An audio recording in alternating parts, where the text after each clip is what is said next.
Chandragiri MLA Pulivarthi Nani సంచలన వ్యాఖ్యలు చేశారు. తిరుపతి జిల్లా చంద్రగిరి నియోజకవర్గంలో అభివృద్ధి తన లక్ష్యమని, అవినీతి అనేది లేకుండా తన పరిపాలన ఉంటుందని, కానీ కొన్ని పత్రికలు తాను గెలిచినప్పటి నుంచి తనపై అవినీతి ముద్ర వేసే ప్రయత్నం చేస్తున్నాయని ఆవేదన వ్యక్తం చేశారు.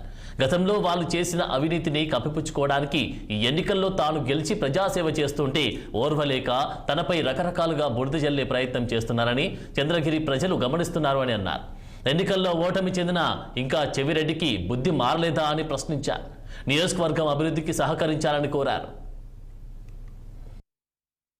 సహకారం మీ వంతుతో ఈరోజు చిత్తూరు పార్లమెంట్ ఎంపీగా ప్రసాద్ అన్న గారు, ఎమ్మెల్యేగా నేను కూడా ఎన్నుకోవటం జరిగింది. దానిలో కృషిలో ఏ విధంగా Telugu Desam party, Janasena party, BJP party, అదేవిధంగా చంద్రగిరి ప్రజలు చేశారు. మీ వంతు సహకారాలు అందించారు కాబట్టి మేము ఉన్నాం, కాబట్టి మీకు జీవితకాలం రుణపడి ఉంటామని కూడా మీడియా సోదరులందరూ కూడా తెలియజేసుకుంటున్నా. అదేవిధంగా ఇప్పుడే అన్నగారు చెప్పారు, చంద్రగిరి నియోజకవర్గం ఏ విధంగా డెవలప్ చేయాలని కూడా ప్రణాళిక ప్రకారం వెళ్తున్నాం. ఆ రోజు ఎలక్షన్ ముందు మేము ఏ విధంగా ప్రామిసులు చేశామో హామీలు, ఆ హామీలు నెరవేర్చేదానికి ఆల్రెడీ స్టార్ట్ చేశాం. ఇప్పుడే చుట్టుపక్కల చంద్రగిరి నియోజకవర్గం ఆనుకున్నటువంటి మండలాల రోడ్లు కూడా వేయటం జరుగుతూ ఉంది.